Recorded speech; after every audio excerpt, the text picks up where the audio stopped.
E aí, tudo bem contigo? Professor Fabiano Pereira na área. E agora nós vamos continuar o nosso curso de Direito Administrativo. Lembrando que nós estamos falando sobre o quê? Administração pública direta e indireta. Nós já estamos estudando no momento as famosas autarquias. Nós começamos na aula passada e agora nós vamos avançar um pouquinho mais para conhecer outros detalhes bastante cobrados em provas sobre as autarquias. E veja, se você ainda não se inscreveu no nosso canal, clique aqui, que é muito importante para a gente você se inscrever. E logo depois, aqui embaixo do vídeo, tem um link para você baixar o meu e-book, que certamente vai ser muito útil no seu processo de preparação. Combinado? Vamos lá então? Vamos dar continuidade ao nosso curso. Estamos falando sobre as autarquias. Na aula passada nós fechamos falando sobre natureza jurídica e agora vamos falar sobre criação e extinção das autarquias. Veja bem, nos termos do inciso 19, artigo 37 da Constituição, somente por lei específica poderá ser criada uma autarquia, seja ela federal, estadual, municipal ou distrital. Então grave isso aí, tá, gente? Esse também é um ponto que despenca em prova de concurso. Veja bem, para se criar uma autarquia, nós precisamos de uma lei específica. Então não é qualquer tipo de lei.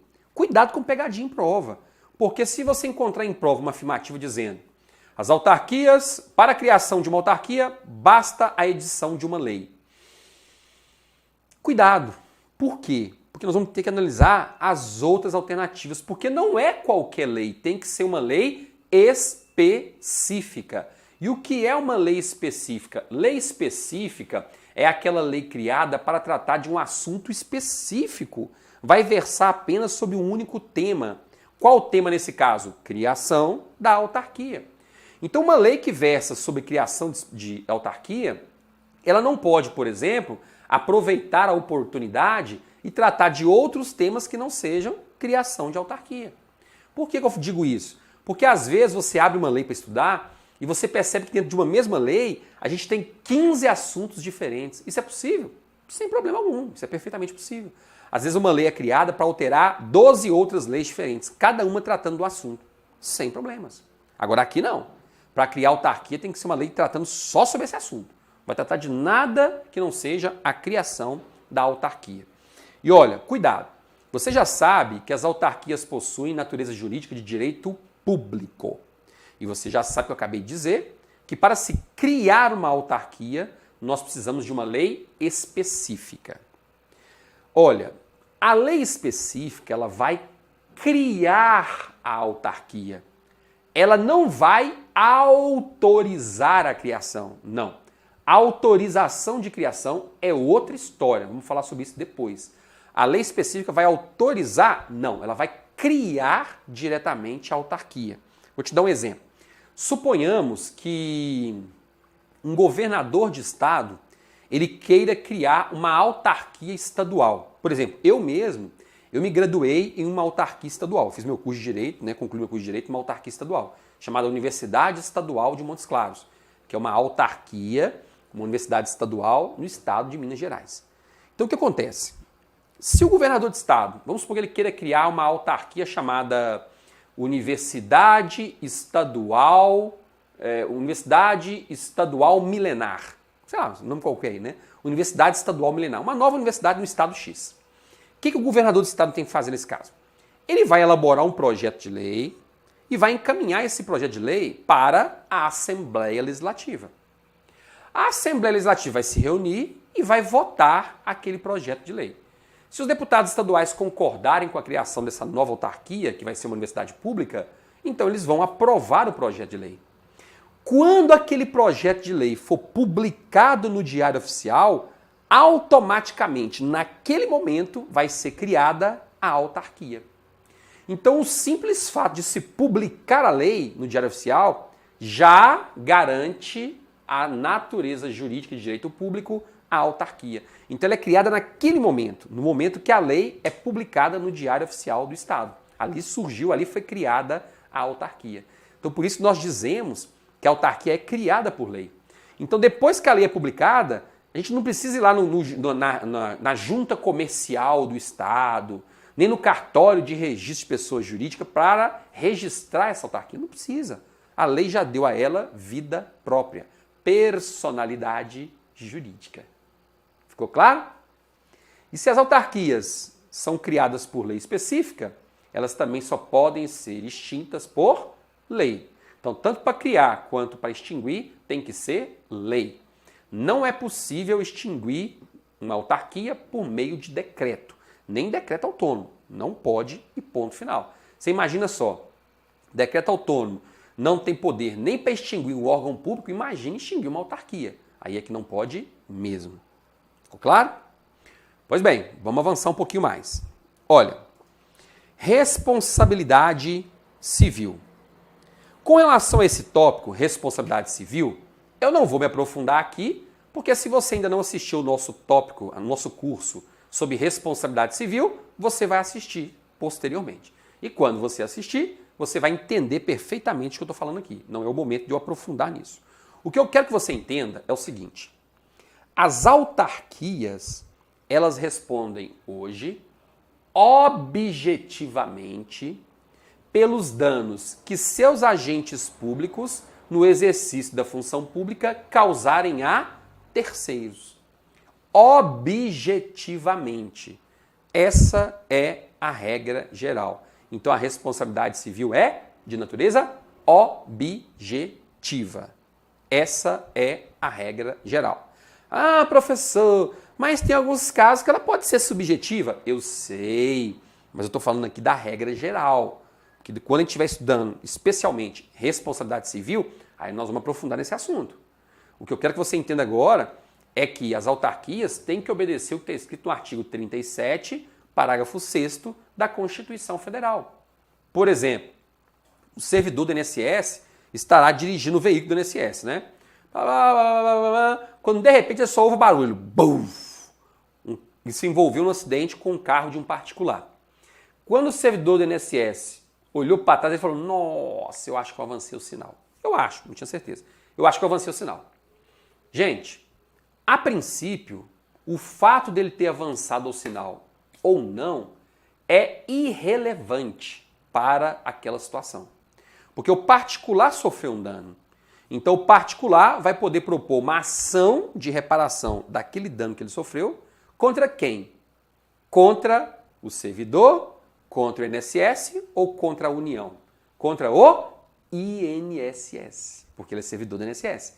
E o INSS é uma autarquia. E as autarquias têm vida própria, têm personalidade jurídica própria.